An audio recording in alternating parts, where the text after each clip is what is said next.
Hi everyone, we're back for day 5 and we've just been watching Nicholas. It's a bit late, it's a Saturday, so for me I've had things to do this morning, so this might be a bit later than normal uploading.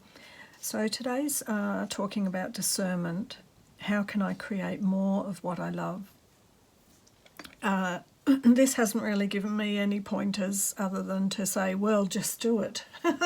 But Nick was talking about trust and just letting go and floating, and also about the fact that we may be doing art, but maybe we've had lots of gaps. Like I'm one of those people. I did it as a child easily, did it as a teenager, bits and pieces. I did more music actually as a teenager and in my 20s, but still it was a creative pursuit. And we're getting to later in life where we're going, just like me, oh, this is my time, this is what I'm doing, but we've had all those other experiences and our art kind of needs to almost catch up. So that was quite fascinating what Nick was talking about, and I've got a blank page here, and someone was commenting that they were sitting and looking at their blank page and not quite knowing what to do. Being someone that did a lot of art when they were younger and now actually being in their 60s and not knowing what to do.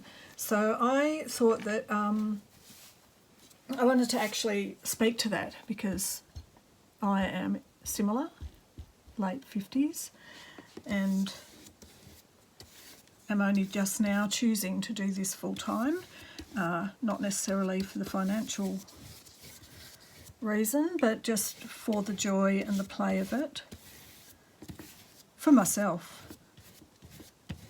Time for me to do what I need to do for me, and not be doing things for everybody else. So I got my watercolours out today because I hadn't had to play with them for a little bit. And when Nick said float, I thought about the swimming pool pictures that he was showing in, I think it was day 1 maybe. So I thought float, swimming pool, well,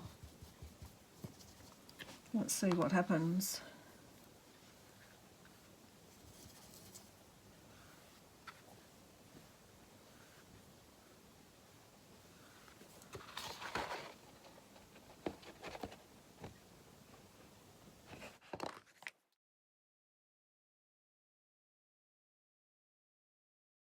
So personally, throughout my life, I've had moments where I've had to look at that, let go, let God, there's a saying, let go and just float.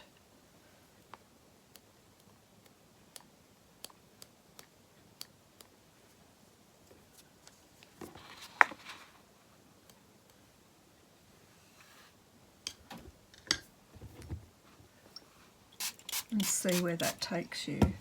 And so Nick was talking about trust, and I think maybe with art that is a very big factor. Trusting your process, trusting your playfulness, just knowing that what you're doing is just part of the creative process and just a bit of fun and play.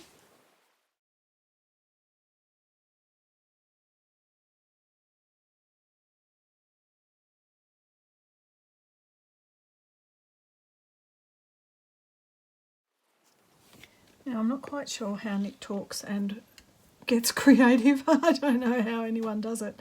I just tend to go, okay, I'm just thinking colour and space and where, what am I doing next? And every other sort of mental thought process goes out the window.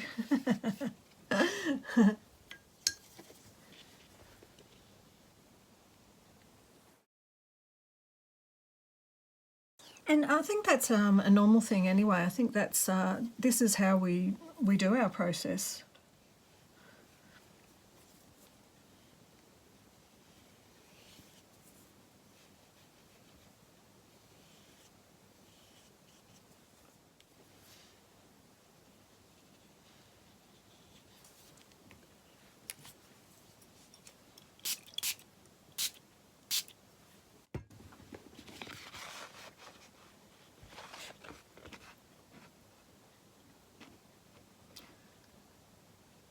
So yesterday I made a comment on my Instagram post, and the word I used was even though for 2 days, first I was vulnerable and then yesterday I felt deep grieving coming up.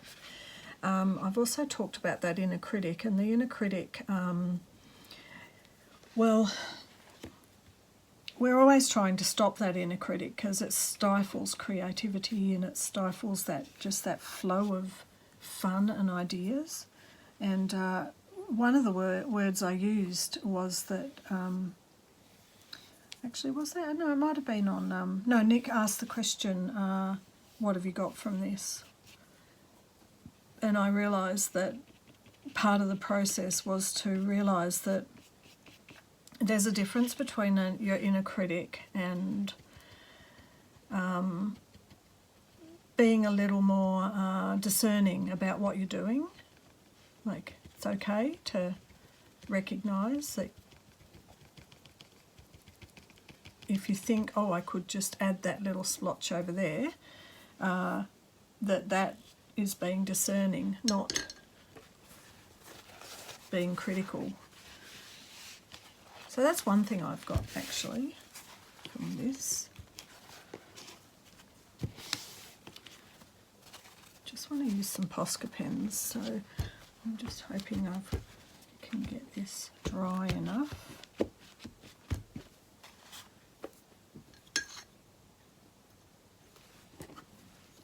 Nice bright yellow.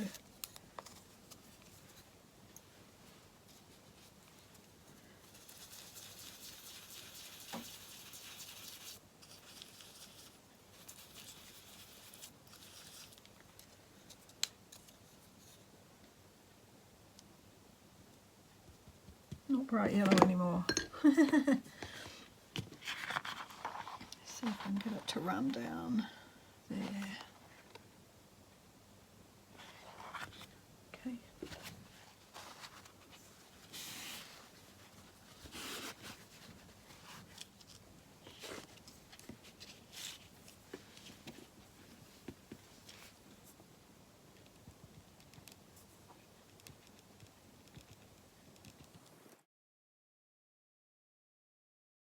So some mark making.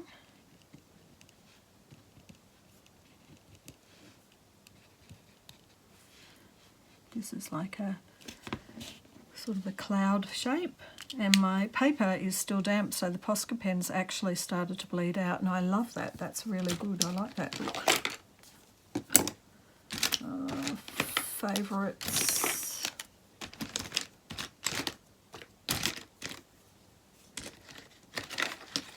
Got a yellow. I do love these Posca pens. Yeah.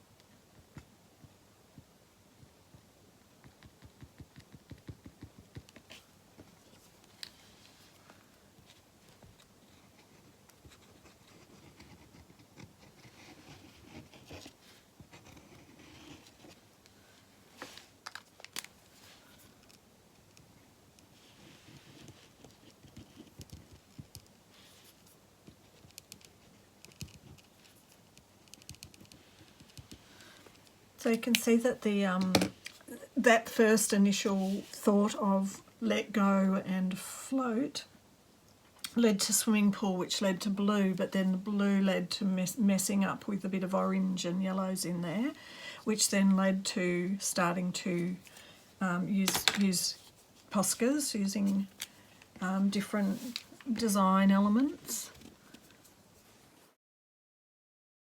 And also got some, these arrived during the week and I haven't used them before, so I got some iridescent pastels. So they're the Senelia Artist Oil Pastel, but they're the iridescents, and I just thought they might be a bit of fun to have a play with as well.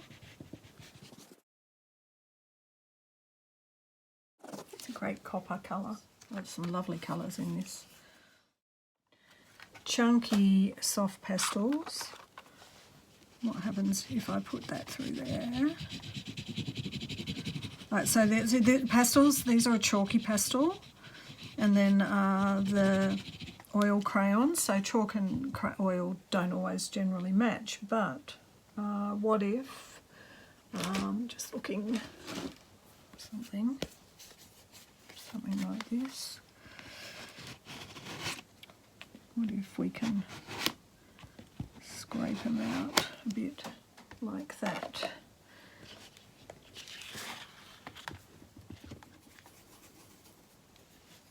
Now that it's drying, bring a bit more. Actually, I want a more vibrant orange. Oh, that one. All right.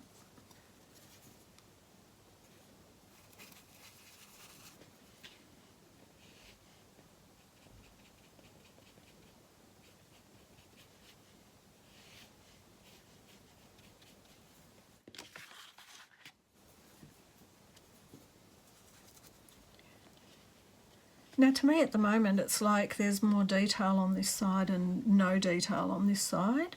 I was about to put some detail on this side. I don't know. I think, okay, I'm going to. Yeah, I was just going to say maybe I shouldn't do that. Maybe I don't want to do that. And I'm going to. I'm going to do it anyway.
So maybe I'm looking at it all and then I'm going, well, actually this is so muted and this is so soft that now this side I'm not quite liking it. The black was a bit too dark or a bit too dense for me.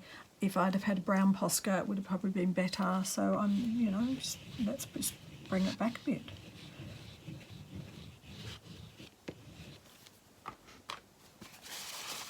See what sort of an effect that gives.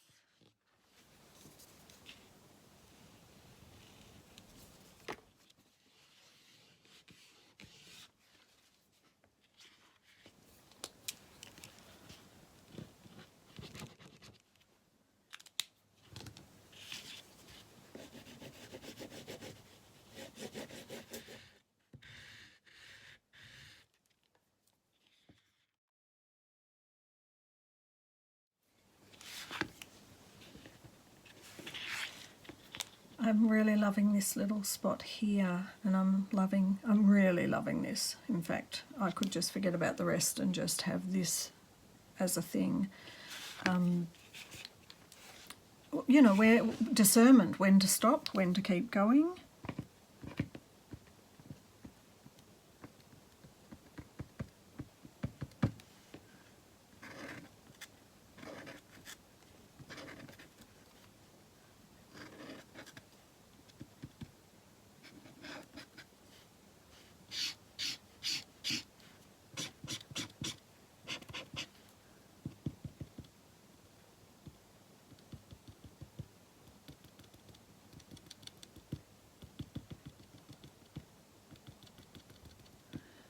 I love how sometimes I'll hone in on one little spot and do this little fine detail, and other times it's like a great big sweep like that. You know, it's a mixture of this focus, come back out, focus in, come back out. I love it. I don't think there's a right or wrong. I just think it's part of, maybe if you're stuck in that outer focus on one little spot, or if you're stuck on doing everything in that little spot, come out and focus bigger, macro.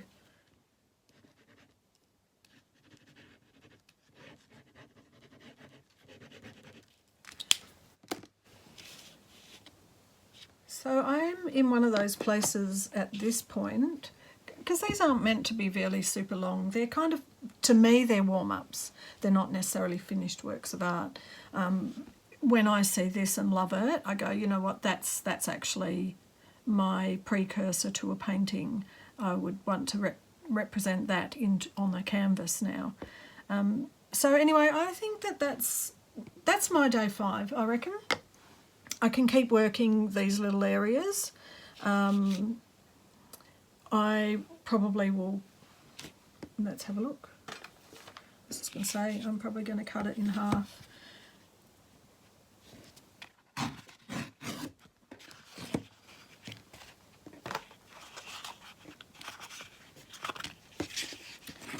There, that's what I'm happy with. This bit, and that's my work for today, almost, because I just saw something else. Well, anyway, it's been a bit of a journey and it's been very enjoyable, and I do love a deep dive, as anyone who knows me well would know. I was talking to my friend the other day and he said something about you just be on the surface. And I went, but that's not me. And I can't just be on the surface. I always want to have a deep dive, and that's who I am. And people know that. People who are close to me and who know and love me know that that's exactly how I am.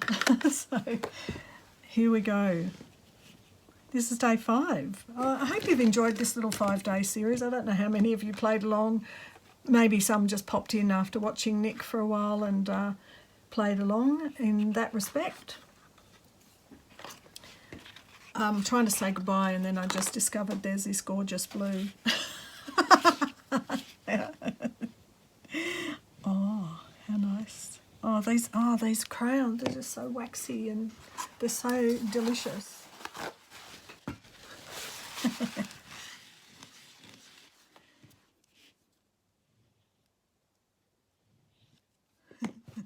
So if I work this area a little bit, I might end up with a bit here that I really, really love. But I'll do that off camera, because stop talking, Christina.